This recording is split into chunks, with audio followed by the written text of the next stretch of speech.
شهر رمضان الذي أنزل فيه القرآن هدى للناس وبينات من الهدى والفرقان وَيَكُونَ الرَّسُولُ عَلَيْكُمْ شَهِيدًا، اور رسول تم پر گواہ ہوں گے۔ تو مسلمانوں کو گواہی دینی ہے انسانوں پر۔ مسلمان کس انسان پر گواہی دیں گے اور کس بات کی گواہی دیں گے؟ مسلمانوں کو گواہی دینی ہے غیر مسلموں پر۔ کس بات کی گواہی دینی ہے؟ اس بات کی گواہی دینی ہے کہ اے اللہ، میں نے تیرا پیغام توحید کا، میں نے تیرا دین اسلام اس تک پہنچا دیا۔ اور یہی گواہی سارے رسول دیں گے۔ عیسیٰ علیہ السلام کہیں گے ما قلت لهم الا ما امرتنی به ان اعبدوا اللہ ربی وربکم وکنت علیہم شہیدا ما دمت فیہم، کہ اے اللہ، میں نے ان کو وہی باتیں بتائیں جن کا حکم تو نے مجھے دیا۔ وہ کیا؟ ان اعبدوا اللہ ربی وربکم، کہ لوگو اللہ کی ہی عبادت کرو جو میرا رب ہے اور تم سب کا رب ہے۔ وَكُنْتُ عَلَيْهِمْ شَهِيدًا مَا دُمْتُ فِيهِمْ، اور میں جب تک ان کے درمیان تھا اس بات کی شہادت دیتا رہا کہ اللہ ایک ہے، وہی سب کا خالق و مالک ہے، عبادت اسی کی کرو۔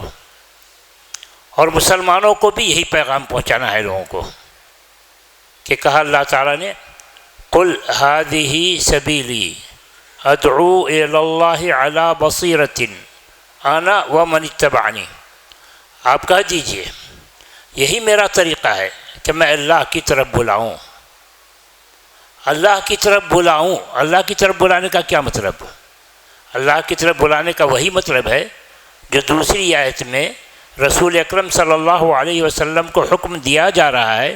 کہا قل انما امرت ان اعبد اللہ ولا اشرک بہ الیہ ادعو، آپ کہہ دیجئے مجھ کو تو اسی بات کا حکم دیا گیا ہے کہ میں اللہ کی ہی عبادت کروں اور اس کے ساتھ کسی کو شریک نہ کروں، یعنی میں توحید پر قائم ہو جاؤں۔ تو کیا میں توحید پر قائم ہو گیا تو میرا کام پورا، نجات مل جائے گی؟ نہیں، پھر کیا کرنا ہے؟ الیہ ادعو، اسی کی طرف لوگوں کو بلاؤں، اب یہ کام پورا ہوا۔ اسی کو کہا جا رہا ہے قل هذه سبیلی ادعو الی اللہ علی بصیرۃ، کہ میں اللہ کی طرف بلاؤں پورے علم و یقین کے ساتھ کہ اللہ ایک ہے، وہی سب کا خالق و مالک ہے، اس لیے عبادت اسی کی جائے۔ یہ کام کون کرے؟ انا ومن اتبعنی، یہ کام میں کروں یعنی رسول کریں، ومن اتبعنی، اور ہر وہ شخص کرے جو میرا اتباع کر رہا ہے۔ رسول کا اتباع کرنے والا کون؟ سارے مسلمان۔ تو اسلام دوسروں تک پہنچانا کس کا کام ہے؟ سارے مسلمانوں کا، علماء ہوں یا عوام، مرد ہوں یا خواتین، سارے مسلمانوں کا کام ہے کہ دین اسلام جس کی بنیاد توحید پر ہے دوسروں کو پہنچائے۔ سارے مسلمان کیسے کریں گے؟ سب کے پاس علم نہیں ہے، کیسے کریں گے وہ؟ بھئی توحید کی دعوت کے لیے کتنا علم چاہیے؟ جس کو جو بات دلیل کے ساتھ معلوم ہے اس کی تبلیغ کرے۔ ایک ہی بات معلوم ہے، ایک ہی بات کی تبلیغ کرے۔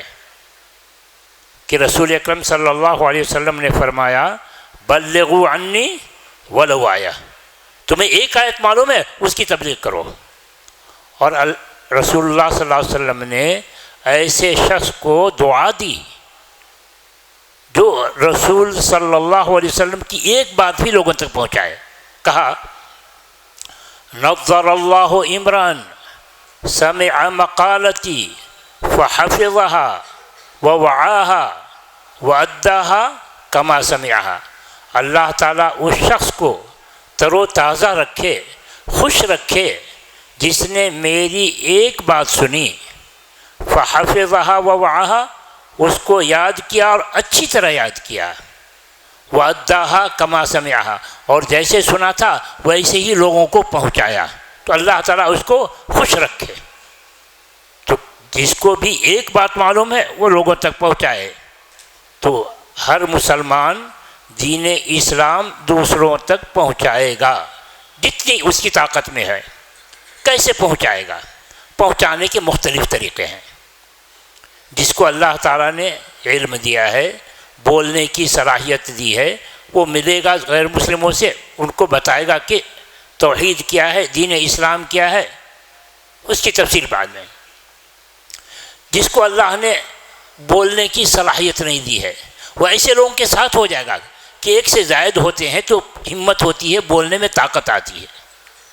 وہ بھی نہیں ہے، اللہ تعالیٰ نے مال دیا ہے تو اپنی جانب سے دین کی دعوت دینے والے کسی کو متعین کریں کہ بھئی مجھ کو فرصت نہیں ملتی ہے، یہ تنخواہ تم لو، تم کام کرو ہمارا، اتنا نہیں ہے۔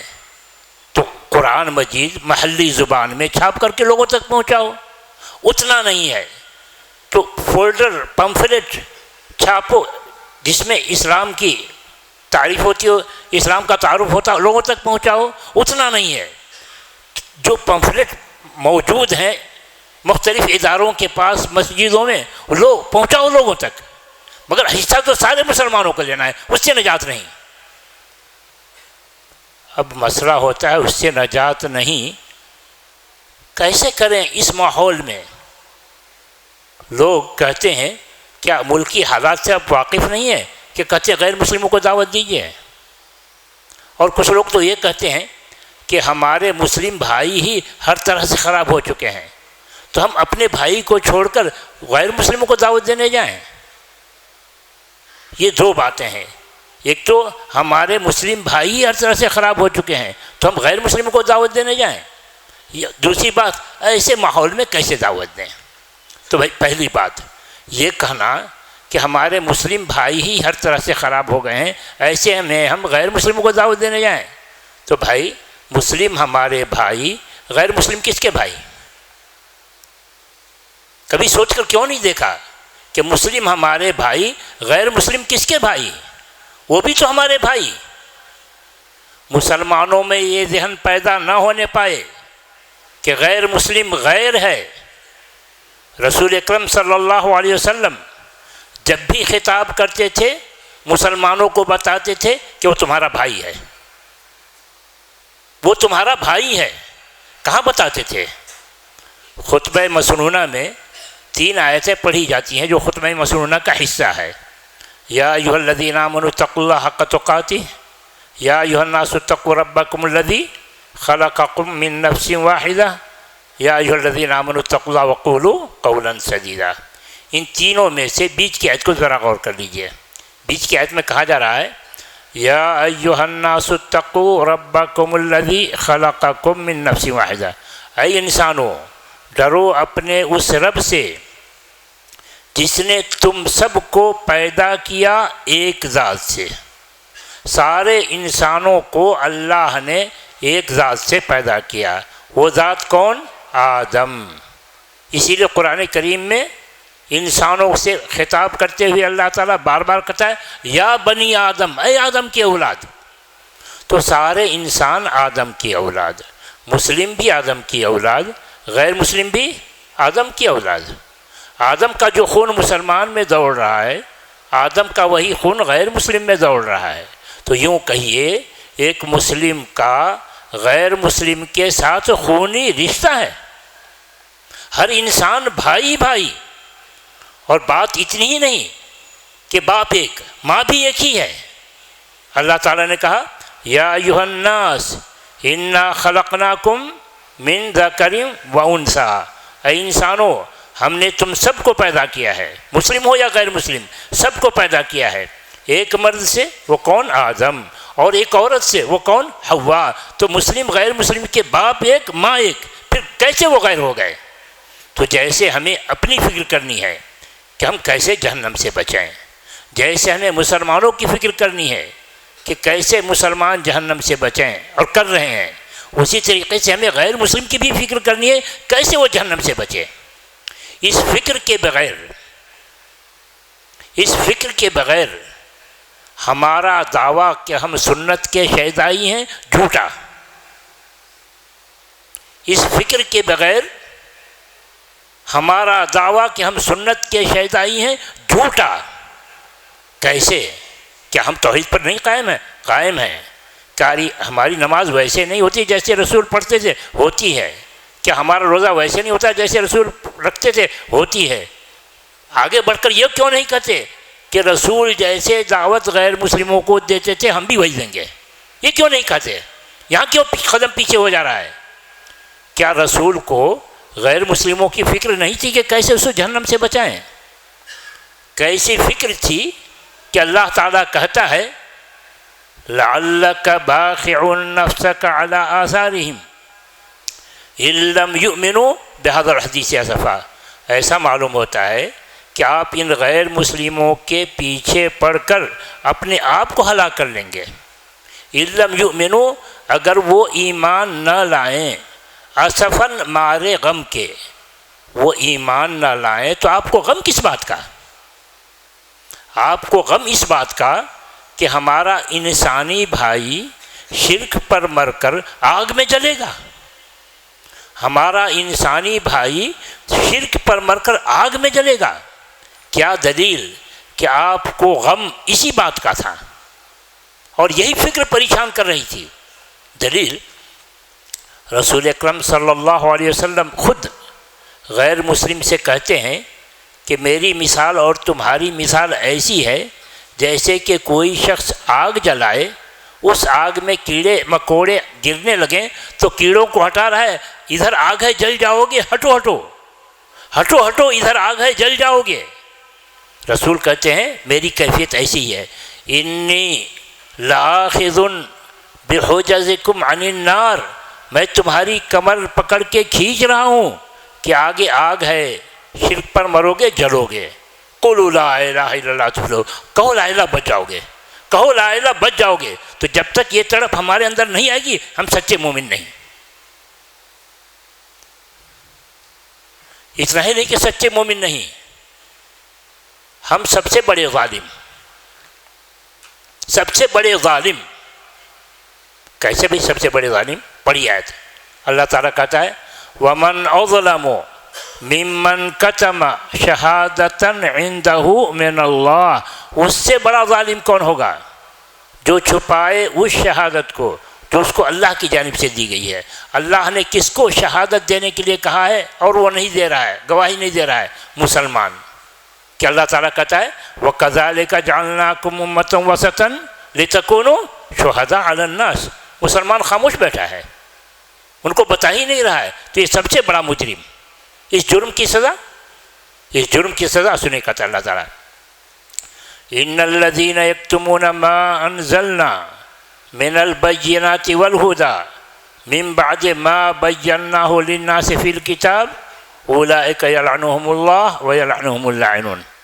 بے شک وہ لوگ جو چھپاتے ہیں اس واضح دلیل اور ہدایت کو جس کو ہم نے کتاب میں اتارا سارے انسانوں کے لیے۔ اللہ تعالیٰ نے اسلام سارے انسانوں کے لیے اتارا، اللہ تعالیٰ نے محمد صلی اللہ علیہ وسلم کو رسول بنا کر بھیجا سارے انسانوں کے لیے۔ ہم لوگوں کو اسلام بتاتے ہی نہیں، ہم محمد صلی اللہ علیہ وسلم کا تعارف کراتے ہی نہیں، ہم قرآن کا تعارف لوگوں سے کراتے ہی نہیں، وہ سب کو چھپا کر بیٹھے ہوئے ہیں۔ نتیجہ کیا ہوگا؟ اولئک یلعنہم اللہ، ایسے لوگوں پر اللہ کی لعنت ہوتی ہے، اللہ کا عذاب آتا ہے۔ وَيَلْعَنُهُمُ اللَّاعِنُونَ، اور لوگ بھی اس پر لعنت بھیجتے ہیں، لوگ بھی اس کو دشمن سمجھ کر ستاتے ہیں۔ تو اس وقت جو کچھ ہو رہا ہے اور مسلمان چیخو پکار کر رہا ہے کہ ہمارے ساتھ زیادتی ہو رہی ہے، ہمارے ساتھ زیادتی ہو رہی ہے، یہ تو اللہ کا عذاب ہے۔ اللہ کے عذاب کی علامت یہ ہے، اللہ تعالیٰ علامت بتاتا ہے وَمَن يَلْعَنِ اللَّهُ فَلَن تَجِدَ لَهُ نصیرہ، وَمَن يَلْعَنِ اللَّهُ فَلَن تَجِدَ لَهُ نصیرہ۔ آج کل آپ کہتے ہیں نا ہمارے پر جرم ہوتا ہے، جاتے ہیں رپورٹ لکھانے کے لیے، جو رپورٹ ہی نہیں لکھتا ہے، اور کہیں لکھتا بھی ہے، مقدمہ چلتا بھی ہے تو فیصلہ ہمارے خلاف ہی آتا ہے نا سب کا رونا ہے۔ یہ کیوں ایسا عذاب آیا؟ اس لیے کہ اللہ نے ہمارے حوالے جو کام کیا تھا ہم نے کیا نہیں ہے، نتیجے کے طور پر یہ ہے۔ تو اب کیا صورت بنے گی؟ اب کیا صورت بنے گی اللہ کے عذاب سے نکلنے کی، لوگوں کی دشمنی سے بچنے کی؟ کیا صورت بنے گی؟ اللہ تعالیٰ کہتا ہے ایک ہی صورت ہے، ایک ہی صورت ہے، اِلَّا الَّذِينَ تَابُوا وَأَصْلَحُوا وَبَيَّنُوا۔ ہاں اگر یہ مسلمان توبہ کرتے ہیں کہ اللہ ہم سے تو بڑی غفلت ہوئی، ہم نے غیر مسلموں کو غیر سمجھا، وہ تو ہیں ہمارے بھائی، ہم اب ان کی بھی فکر کریں گے، ہم ان کو بھی جہنم سے بچانے کی کوشش کریں گے، ہم دین اسلام ان تک پہنچائیں گے۔ اب ہم ایسی غفلت میں نہیں رہیں گے۔ یہ توبہ زبانی چلے گی؟ نہیں، یہ توبہ زبانی نہیں چلے گی۔ پھر کیا کرنا ہوگا؟ یہ ان کو دعوت نہ دینے کے نتیجے میں مسلمانوں کے اندر خود بہت ساری خرابی پیدا ہو گئی، ان خرابیوں کی اصلاح کرنی پڑے گی۔ مسلمانوں کا عقیدہ کمزور پڑ گیا، مسلمانوں کے اخلاق خراب ہو گئے، معاملات خراب ہو گئے۔ اگر وہ یہ دین کی دعوت دیتے رہتے، ان کا ایمان تازہ ہوتا رہتا، وہ ایمان پر مضبوطی سے قائم ہوتے۔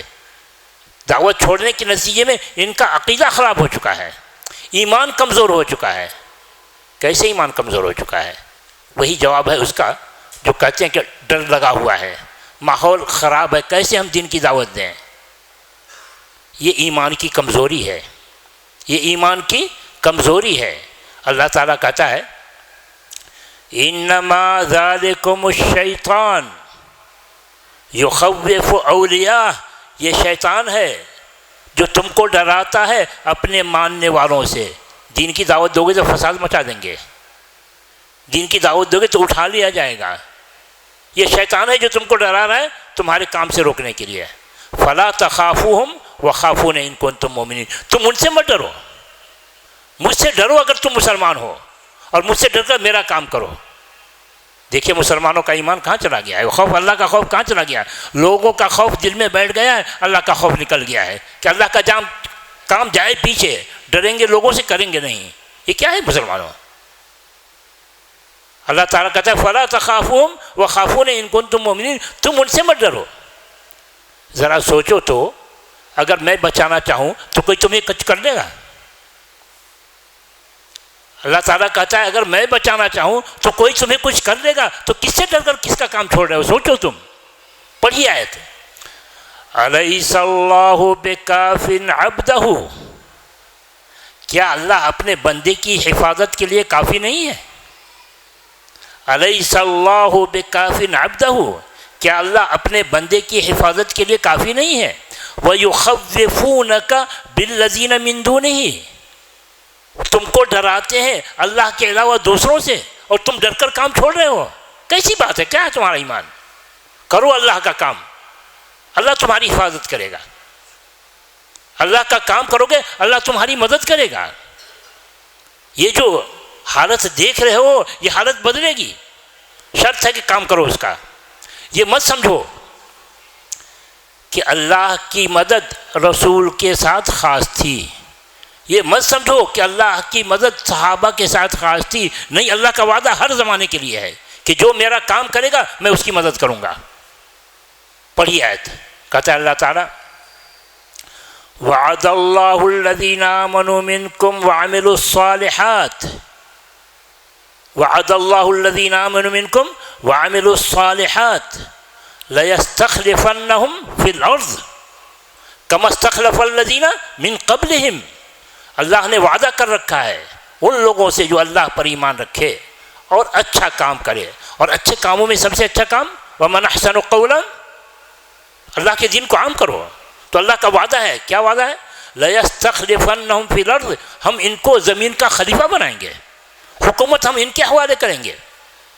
وَلَيُمَكِّنَنَّ لَهُمْ دِينَهُمُ الَّذِي ارْتَضَىٰ لَهُمْ، اللہ اس دین پر چلنے کی پوری قوت عطا کرے گا جسے اللہ راضی ہے۔ اور کیا ہوگا؟ وَلَيُبَدِّلَنَّهُمْ مِن بَعْدِ خَوْفِهِمْ أَمْنًا، کرو اللہ کا کام، یہ خوف کی حالت ختم ہو گئی، چھٹے گی، امن کی حالت آئے گی، تم خود امن سے رہو گے، ساری دنیا کو امن فراہم کرو گے. تو کریں گے بھائی انشاءاللہ.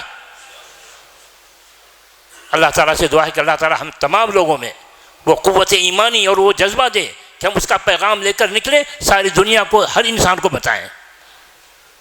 یہاں اور بات یہ جو نفرت کی فضا ہے اس کو کیسے ختم کیا جائے. مختلف طرق ہیں. نفرت کی فضا کو ختم کرنے کے مختلف طریقے ہیں. کچھ طریقے عام ہیں اور کچھ طریقے خاص ہیں. عام طریقہ تو ایک یہ ہے کہ ان سے ملاقات کیا جائے، ان سے تعلقات بڑھائے جائیں. تعلقات بڑھانے کی صورت رسول اکرم صلی اللہ علیہ وسلم نے بیان فرمائی ہے. وہ کہا ایّ الاسلام خیر. سوال کیا گیا رسول اکرم صلی اللہ علیہ وسلم سے، ایّ الاسلام خیر، اسلام کی کون سی خصلت بہت اچھی ہے؟ تو کہا تطعم الطعام، کھانا کھلاؤ. تطعم الطعام، کھانا کھلاؤ. کھانا ضروری نہیں کہ بریانی ہی کھلائیں، تو اسے بھی کھلا سکتے ہیں، اڈلی بھی کھلا سکتے ہیں، وہ بھی ضروری نہیں. چائے پلاؤ. بھئی ایک ہی محلے میں لوگ رہتے ہیں، مسلم غیر مسلم بھی رہتے ہیں، ایک ہوٹل میں کھانے بیٹھتے ہیں. کبھی ایسا تو کیجئے کہ آپ، بھئی تعارف ہوتا ہے کہ یہ ہماری محلے کے رہنے فلاں جگہ گھر ہے، کبھی سلام ولام بھی ہو جاتا ہے چلتے، مگر تعلقات میں مضبوطی نہیں ہوتی ہے. تو مضبوط کرنے کے لیے ایک ہی ہوٹل میں چائے پیتے، چائے کا پیسہ اس کا دیجیے، ایک بار دو بار دیجیے گا، تیسری بار وہ کہے گا ٹھہریے میں دیتا ہوں پیسہ. دیکھیے تجربہ کر کے تعلقات بڑھیں گے اس سے. تو چائے، ناشتہ، فلاں فلاں کھلا کر کے. اور وَتَقْرَأُ السَّلَامَ، سلام کرو. عَلَى مَنْ عَرَفْتَ وَمَنْ لَمْ تَعْرِفْ، اس کو بھی جسے تم جانتے ہو اور جس کو نہیں جانتے اس کو بھی سلام کرو. جس کو نہیں جانتے اس کو بھی سلام کرو. یہ مسلم بھی ہوگا، غیر مسلم بھی ہوگا. یہ مسلم بھی ہوگا، غیر مسلم بھی ہوگا. دوسری حدیث میں رسول اکرم صلی اللہ علیہ وسلم نے کہا افشوا السلام واطعموا الطعام، سلام کو عام کرو. کیا سلام کو عام کرنے کا مطلب ہے غیر مسلم کو بھی سلام کرو؟ جی ہاں. کیا سلام کو عام کرنے کا مطلب ہے غیر مسلم کو بھی سلام کرو؟ جی ہاں. کیسے جی ہاں کہتے ہیں؟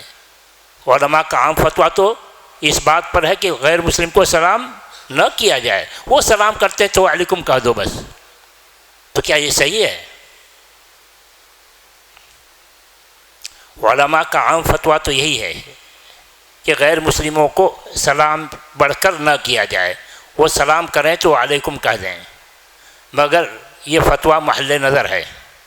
کچھ لوگ جو علماء اس بات کے قائل ہیں کہ سلام کو عام کرو، مسلم ہو یا غیر مسلم، وہی فتویٰ صحیح ہے.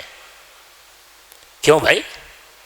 عام لوگوں کا فتویٰ صحیح نہیں؟ نہیں. کیوں؟ اس لیے کہ عام جو فتویٰ ہے اس کی بنیاد ایسی حدیث پر ہے جس کا تعلق حالت جنگ سے ہے. وہ کیا حدیث ہے؟ حدیث ہے لا تبدؤوا اليهود والنصارى بالسلام، لا تبدؤوا اليهود ولا النصارى بالسلام وإن سلموا عليكم فقولوا وعليكم. یہود و نصارہ کو سلام سے شروعات مت کرو، بڑھ کر سلام مت کرو. اگر وہ سلام کریں تو تم جواب میں وعلیکم کہو. یہ حدیث رسول اکرم صلی اللہ علیہ وسلم نے حالت جنگ میں بیان فرمائی ہے. وہ کون سی جنگ تھی؟ جنگ غزوہ خندق، احزاب کی جنگ جب ختم ہوئی، رسول اکرم صلی اللہ علیہ وسلم نے ہتھیار اتار دیے کہ اب جنگ ختم ہو گئی ہے.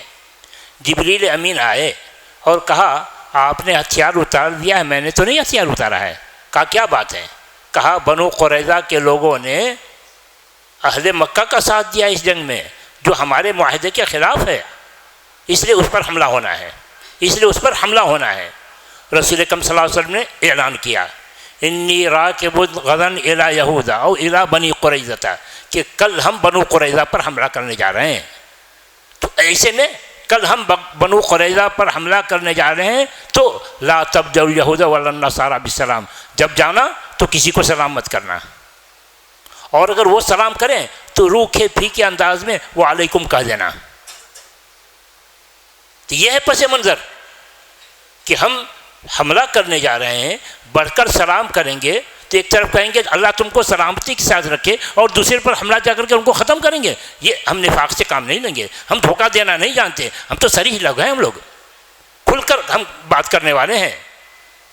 اچھا کیا دلیل کہ یہ حدیث اسی موقع کی ہے، یہ حدیث اسی موقع کی ہے اور حالت جنگ پر ہی کے لیے یہ ہے؟ دلیل اسی حدیث کے آگے کا ٹکڑا، اسی حدیث کے آگے کا ٹکڑا کیا ہے؟ وَإِذَا لَقِيتُمُوهُمْ فَأَدُّوهُمْ إِلَىٰ أَضْيَقِ طُرُقٍ، اگر تمہاری ملاقات ان سے ہو جائے تو ان کو تنگ راستے سے چلنے پر مجبور کرنا۔ تمہارے صیت دیکھ کر کے اس کو سمجھ میں آئے معاملہ خراب ہے آج، جب تمہاری ملاقات ان سے ہو جائے تو تنگ راستے سے چلنے پر مجبور کرنا۔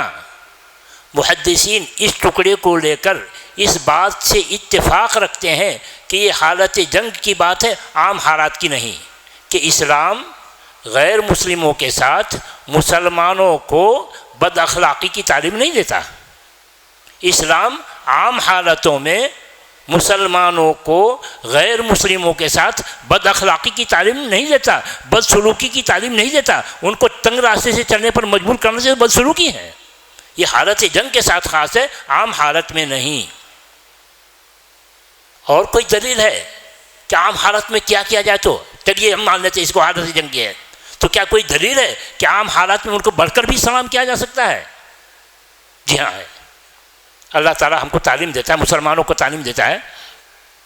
وَإِذَا خَاطَبَهُمُ الْجَاهِلُونَ قَالُوا سَلَامًا، یہ جاہل سے مراد کون ہے؟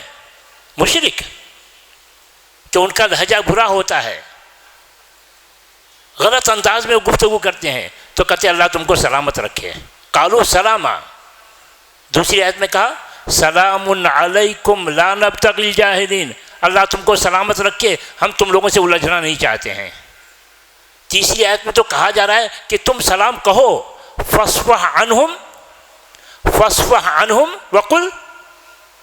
وقل سلام، آپ ان کو درگزر کیجئے، وہ درگزر کیجئے، وہ بری طرح عجیب سی باتیں کرتے ہیں، آپ کو تکلیف دینے والی باتیں کرتے ہیں، ان کے اس اخلاق پر آپ درگزر کیجئے، وقل سلام، کہیے کہ اللہ تم کو سلامت رکھے۔ اور عام تعلیم غیر مسلموں کے ساتھ اچھے سے پیش آنے کی ہے کہ اللہ تعالیٰ کہتا ہے وَلَا تَسْتَوِي الْحَسَنَةُ وَلَا السَّيِّئَةُ ادْفَعْ بِالَّتِي ہِیَ احسن، اچھا سلوک اور برا سلوک دونوں برابر نہیں ہوتا۔ ادفع باللتی احسن، ان کے برے سلوک کا جواب تم اچھے سلوک سے دو۔ آیتیں اس بات پر دال ہیں کہ ان کو بڑھ کر سلام کیا جا سکتا ہے۔ اور ابراہیم علیہ السلام ہمارے لیے نمونہ، قد کانت لکم اسوۃ حسنۃ فی ابراہیم، ابراہیم علیہ السلام ہمارے لیے نمونہ۔ وہ کیا کرتے تھے؟ والد کو سلام کرتے تھے، ان کے والد کافر، کہتے تھے سلام علیک، اپنے والد کو کیا کہتے تھے؟ اچھا تو صحابہ کا عمل کیا رہا ہے؟ اچھا تو صحابہ کا عمل کیا رہا ہے؟ صحابہ کا عمل مختلف رہا ہے، صحابہ کا عمل مختلف رہا ہے۔ ابن عمر رضی اللہ عنہ غیر مسلموں کو سلام کے قائل نہیں تھے، درست نہیں سمجھتے تھے کہ غیر مسلم کو سلام کیا جائے۔ ایک مرتبہ انہوں نے پہچانا نہیں، سلام کر دیا ایک یہودی کو، جو جب وہ آگے بڑھ گیا تو جو ساتھ میں تھے انہوں نے بتایا وہ تو یہودی ہے، تو اس کو بلایا، کہا ادھر آ، اس کو بلایا ادھر آ، آیا تو کہا رد علیہ السلام، میرا سلام واپس کر، میرا سلام واپس کر۔ اس نے کہا رددت علیک سلامک، میں نے آپ کا سلام واپس کر دیا۔ تو دعا دیتے ہیں اکثر اللہ مالک و اولادک، اللہ تمہارے مال میں اضافہ کرے، تمہاری اولاد میں اضافہ کرے، تو ہمارا سلام اچھا کے واپس کر دیا۔ تو یہ ابن عمر رضی اللہ عنہ کا موقف۔ دوسری طرف ابن مسعود رضی اللہ عنہ ہیں، ابن عباس رضی اللہ عنہ ہیں، عبداللہ ابن محیریز رضی اللہ عنہ، ابو امامہ الباہلی رضی اللہ عنہ، ان چار صحابہ سے منقول ہے کہ سلام کیا کرتے تھے۔ تو ایک طرف ایک صحابی، ایک طرف چار صحابی، اور کتنے ہوں گے پتہ نہیں، ہمارے علم کے مطابق یہ سب مسند عبدالرزاق میں آپ کو مل جائیں گی، تو ایک تو صحابہ میں سے ایک طرف، چار ایک طرف، اور ہم نے جو دلیلیں پیش کی ابراہیم علیہ السلام کا نمونہ خود فاصفح عنہم وقل سلام، یہ تو سب سے بڑھ کر، فاصفح عنہم وقل سلام یہ تو سب سے بڑھ کر، ان دلیلوں سے کیا پتہ چلا ہے کہ غیر مسلموں کو سلام کیا جا سکتا ہے، ان کو قریب کیا جا سکتا ہے، اور افشوا السلام کا بھی یہی تقاضا ہے کہ سلام کو زیادہ سے زیادہ عام کرو، سلام کو زیادہ سے زیادہ عام کرو۔ یہیں آپ کو اس سوال کا بھی جواب مل جائے گا کہ غیر مسلم ہم کو نمستے کہتے ہیں تو ہم کیا جواب دیں، غیر مسلم ہم کو آداب کہتے ہیں تو ہم کیا جواب دیں، ہم کہیں سلام۔ ان کے نمستے کا جواب ہمیں سلام، ان کے آداب کا جواب سلام، سلام سلام آ جائے، فاصفح عنہم وقل سلام، افشوا السلام یہ ہر جگہ چلے گا۔ تو اس طریقے سے سلام کے ذریعے سے ہمیں ان کو قریب کرنا ہے، ہمارے اپنے اخلاق سے ان کو قریب کرنا ہے، اور دین کی دعوت دینی ہے کہ غیر مسلموں سے تعلقات صرف دنیا میں امن کے لیے ہی مطلوب نہیں بلکہ جہنم سے بچانے کے لیے مطلوب ہے۔ اور رسول اکرم صلی اللہ علیہ وسلم تعلقات رکھتے تھے اسی مقصد سے۔ کیا دلیل بھائی کہ رسول اکرم صلی اللہ علیہ وسلم ان سے تعلقات رکھتے تھے، مقصد یہی ہوتا تھا۔ کیا دلیل؟ دلیل رسول اکرم صلی اللہ علیہ وسلم ایک یہودی لڑکے کو اپنی خدمت میں رکھے ہوئے تھے۔ یہودی لڑکا آپ کی خدمت کرتا تھا، کیا مسلمان آپ کی خدمت کے لیے نہیں ملے تھے؟ وہ تو آپ پر جان دینے کے لیے تیار، خدمت کیا چیز ہے؟ پھر بھی آپ نے حکمت سے یہودی لڑکے کو رکھا تھا۔ وہ بیمار ہوا، آپ اس کی عیادت کے لیے گئے، دیکھا مسئلہ اب تب میں ہے، اب وقت گنوائے بغیر سیدھے کہا اسلم یا غلام، لڑکے اسلام لے آؤ۔ لڑکے کا باپ یہودی موجود تھا، لڑکا اپنے باپ کی طرف آنکھ اٹھا کر دیکھتا ہے کہ دیکھیے یہ کیا کر رہے ہیں، دیکھیے یہ کیا کر رہے ہیں اس وقت۔ اس یہودی کو رسول اللہ صلی اللہ علیہ وسلم سے عقیدت تھی، تبھی تو اپنے لڑکے کو خدمت کے لیے چھوڑا تھا۔ تو جیسے ہی لڑکے نے کہا کہ دیکھیے کیا کر رہے ہیں، باپ جواب دیتا ہے اطیع ابا القاسم، ان کی بات مان لو، اطیع ابا القاسم، ان کی بات مان لو۔ لڑکا اشہد ان لا الہ الا اللہ واشہد ان محمد رسول اللہ پڑھتا ہے۔ رسول اکرم صلی اللہ علیہ وسلم ابھی وہاں سے نکلے نہیں تھے، انتقال کر جاتا ہے۔ اب رسول اکرم صلی اللہ علیہ وسلم اطمینان کی سانس لے رہے ہیں کہ ہماری حکمت پوری ہوئی، ہمارا کام پورا ہوا۔ کیا کہتے ہیں؟ الحمدللہ الذی انقذہ من النار، اللہ کا شکر ہے کہ اس نے اس کو جہنم سے بچا لیا۔ یہی ہماری بھی ہونی چاہیے، ہم کو فکر یہی ہونی چاہیے کیسے ہم انسانی بھائی کو جہنم سے بچائیں۔ یہ تو ہمیں ان سے تعلقات بنانے پڑیں گے۔ تعلقات بنانے کی جو مختصر جو عام کیا جا سکتا ہے، سلام کو عام کرو، کھانا چائے کے پیسے، ناشتے کے پیسے، ملنا جلنا بیٹھنا۔ یہاں کچھ لوگ کہتے ہیں کہ کیسی بات کرتے ہیں، ان کے ساتھ تعلقات بنائے جائیں۔ اللہ تعالیٰ نے تو روکا ہے، اللہ تعالیٰ نے تو روکا ہے ان سے تعلقات بنانے سے۔ کہاں بھائی روکا ہے؟ کہاں پڑھی آیت؟ اللہ تعالیٰ کہتا ہے یا ایھا الذین آمنوا لا تتخذوا الکافرین اولیاء من دون المؤمنین، اے ایمان والو کافروں کو دوست مت بناؤ مسلمان کو چھوڑ کر۔ دوسری آیت میں بھی ایسے ہی کہا، دوسری آیت میں بھی کہا یا ایھا الذین آمنوا لا تتخذوا الیہود والنصارى اولیاء بعضهم اولیاء بعض، اے ایمان والو یہود و نصارہ کو اپنا دوست مت بناؤ، وہ آپس میں ایک دوسرے کے دوست ہیں۔ تو دیکھا تو کیسے آپ کہتے ہیں ان سے تعلقات بنانے کے لیے؟ بھائی میں نے کراؤں تو میں نے آیتیں ہی نقل کی ہیں۔ تو اس کا کیا جواب؟ اس کا جواب یہ ہے کہ بھائی دوستی الگ چیز ہے اور تعلقات الگ ہیں، دونوں میں فرق کیجئے، دوستی اور تعلقات میں فرق کیجئے۔ کیا فرق کریں؟ فرق یہ ہے کہ دوستی کی وجہ سے انسان اپنا عقیدہ بدل لیتا ہے، دوستی کی وجہ سے انسان اپنا مذہب چھوڑ دیتا ہے۔ کیا دلیل بھائی کہ دوستی ایسی ہوتی ہے کہ انسان اپنا عقیدہ بدل دیتا ہے، مذہب چھوڑ دیتا ہے، اپنا دین چھوڑ دیتا ہے؟ جی ہاں، پڑھیے رسول اکرم صلی اللہ علیہ وسلم نے فرمایا المرء علی دین خلیلہ، المرء علی دین خلیلہ، انسان اپنے دوست کے دین پر ہوتا ہے۔ فَلْيَنظُرْ أَحَدُكُمْ مَنْ يُخَالِلُ، تو دوستی کرتے ہوئے تم کو دیکھنا چاہیے کہ کسے دوستی کر رہے ہو۔ تو یہ دوستی کا معاملہ رہے تعلقات، تو تعلقات سب سے بنائے جائیں گے تاکہ ہم اس کو سدھار سکیں، اس کو اچھے راستے پر لا سکیں۔ تعلقات سب سے بنائے جائیں گے۔ معاشرے میں، محلے میں سب سے برا انسان کیوں نہ ہو، اس سے بھی تعلقات رکھے جائیں گے۔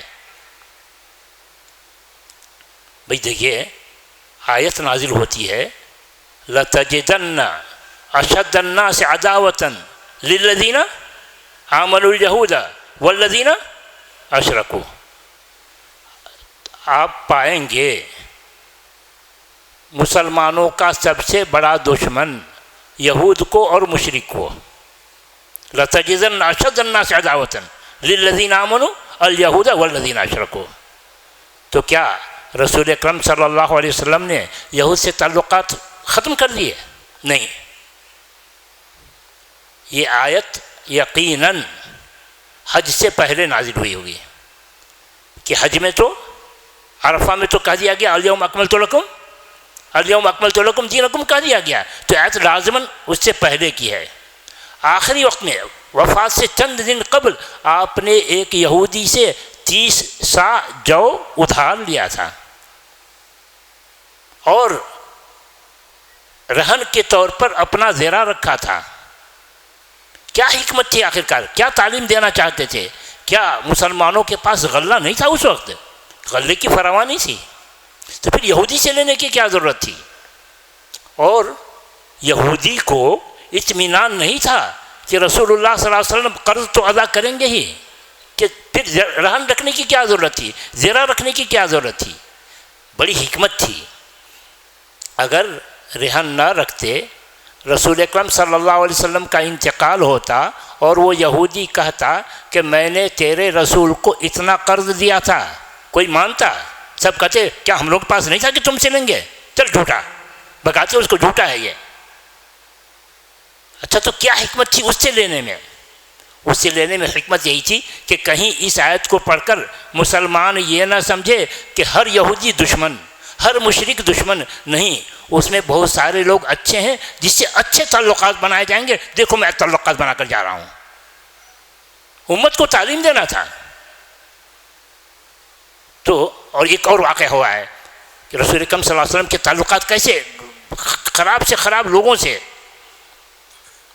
ایک مرتبہ ایک شخص آیا، اجازت چاہا، ابھی دور تھا وہ، رسول اکرم صلی اللہ علیہ وسلم عائشہ رضی اللہ عنہا سے کہتے ہیں بئس اخو العشیرہ، بئس اخو العشیرہ، یہ محلے میں یا معاشرے میں سب سے برا انسان، بڑا برا انسان آیا ہے جو آ رہا ہے، بڑا برا انسان ہے وہ۔ آیا، بیٹھا، آپ نے بڑے اچھے انداز میں اس سے گفتگو کی، بڑے اچھے انداز میں آپ نے اس سے گفتگو کی۔ عائشہ رضی اللہ عنہا کو پریشانی کہ اس کو کہتے بڑا برا انسان، تب تو منہ پھیر کر کے بیٹھنا چاہیے تھا، بڑے اچھے انداز میں بات کر رہے ہیں۔ جب وہ گیا تو عائشہ رضی اللہ عنہا فرماتی ہیں اللہ کے رسول آپ نے تو اس کے بارے میں کچھ کہا تھا نا؟ کہا ہاں، متی وجدتنی فحاشن، مجھ کو بد زبان تو نے کب پایا ہے؟ کسی انسان کے برے ہونے کے لیے یہی کافی ہے کہ اس کی برائی سے تنگ آ کر کے لوگ اس کے قریب ہی نہ آئیں۔ تو میں ایسا نہیں بننا چاہتا، میں تو سب کے لیے رحمت ہوں، میرے پاس اچھے بھی آئیں گے برے بھی آئیں گے، میں سب کے لیے رحمت ہوں، اور ہم سب رحمت للعالمین کے، ہم سب رحمت للعالمین کے امت ہیں، تو ہم کو بھی سب کو قریب کرنا ہے، تبھی تو دین کی دعوت ہوگی۔ یہ بات میں اس سفر میں 3 مہم لے کر کے چلا ہوں۔ ایک مہم تو یہ ہوئی کہ غیر مسلموں سے دشمنی ختم کی جائے، تعلقات بنائے جائیں۔ دوسری بات، یہ وقت جو چل رہا ہے امتحانات کا چل رہا ہے، SSLC PUC کے امتحانات ہو رہے ہیں۔ PUC کے بعد اہم مرحلہ ہوتا ہے لڑکوں کے ادھر ادھر کس فیلڈ میں جائیں، تو اس وقت ضرورت ہے اس بات کی کہ ان کی صحیح رہنمائی کی جائے، اس وقت ضرورت ہے اس بات کی کہ ان کی صحیح رہنمائی جائے۔ تو آپ میں جو ذمہ دار حضرات ہیں وہ سوچیں کیسے ہم اپنی قوم کی رہنمائی کریں، اور ضرورت اس بات کی ہے کہ ان کی صلاحیت کا اندازہ لگایا جائے، جس میں جو صلاحیت پائیں اس کو اس فیلڈ میں بھیجیں، اپنی مہارت سے وہ قوم کو فائدہ پہنچائیں، جو فوجی بننے کے قابل ہے اس کو فوج میں بھیجیں، جو پولیس بننے کے قابل ہے اس کو پولیس میں بھیجیں، جو قانون داں بننے کے لائق ہے LLB پڑھ سکتا ہے اس کو قانون داں بنائیے۔ گورنمنٹ کے مختلف امتحانات چلتے ہیں جس میں کوئی مجسٹریٹ بنتا ہے، کوئی فلاں بنتا ہے، آپ اس کے امتحان کی کوچنگ کرائیے، اس کو ڈالیے ادھر۔ جو سائنسداں بننے کے قابل ہے اس کو اس فن میں لگائیے، جو ڈاکٹر بننے کے قابل ہے اس کو ڈاکٹری میں لگائیے۔ تو ہم یہ جو مسلم قوم کے ذمہ دار ہیں ان پر فرض بنتا ہے کہ اپنے بچوں میں جو صلاحیت دیکھتے ہیں اس صلاحیت کو پروان چڑھائیں۔ آپ ملک کے مختلف اداروں میں بھیجیں گے، قوم کی خدمت کریں گے تو قوم آپ کی خدمت کا اعتراف کرے گی۔ آپ گھر بیٹھے بیٹھے رونا روئیں کہ ہم کو تو جگہ نہیں دی جا رہی ہے، یہ رونا بند کیجئے کہ ہم کو جگہ نہیں دی جا رہی ہے، نہیں، آپ ماہر طلبہ تو پیش کیجئے کہ یہ فلاں بن سکتا ہے، یہ فلاں بن سکتا ہے۔ اسی حکومت کی میں مثال دیتا ہوں کہ عبدالکلام صدر کس حکومت میں بنا؟ عبدالکلام صدر کس حکومت میں بنا؟ اسی حکومت میں بنا۔ کیوں بنا؟ میزائل میکر، کہ میزائل کو اتنا ڈیولپ کیا کہ اس کی خدمت کا اعتراف کیا گیا۔ تو آپ ایسی مہارت پیدا کیجئے، لوگوں کو، قوم کو فائدہ پہنچائیے، قوم آپ کو سر پر بیٹھائے گی۔